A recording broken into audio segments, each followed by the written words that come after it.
Faltando pocos días para el tremendo concierto de Vibra Latina, a ver nosotros ubicados para jugar con el ambiente del concierto de Vibra Latina Táculo, toma lugar día 28 de marzo. Láganos WAC y nos va a regalar 2 entradas, especialmente para todos los que están con el ambiente de Vibra Latina. Ahora sí viene lo chido. Ah, caray, eso sí me interesa. Cuando nos volvamos a encontrar. A mí me gusta cuando nos volvamos a encontrar. Te quiero encontrar en el concierto, bebé. Me comí una salchipapa. ¿Cuál cantica de carro suyo? Diablo, qué difícil, me la pusiste. Mi bicicleta con Shakira. Ay, Carlos, llévame en tu bicicleta. No.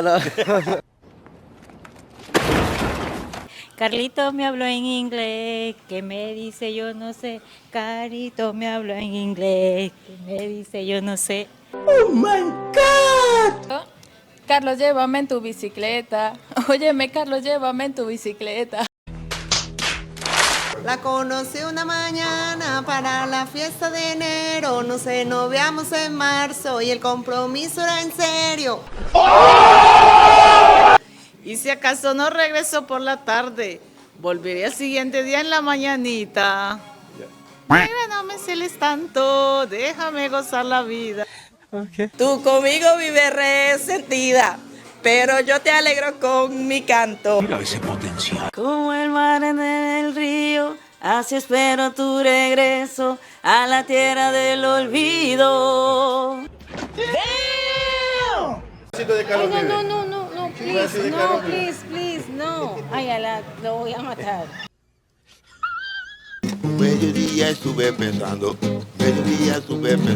en la mujer que me hacía rodar.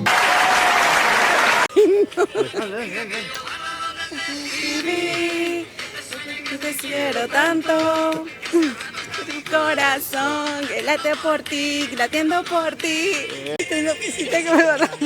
Te fuiste de mañanita, ya de la misma rabia.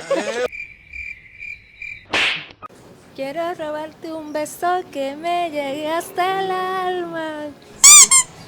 Llévame en tu bicicleta. Óyeme, Carlos, llévame en tu bicicleta. Quiero casarme contigo, seré bendecido por tu amor. Una cartica que yo guardo donde te escribí, que te quiero tanto, que hace rato está mi corazón, latiendo por ti, latiendo por ti. Y según a vos, ¿quién merece 2 entradas para el tremendo concierto día 28 de marzo de Vibra Latina? Poner en comentarios y elegir por ganador favorito.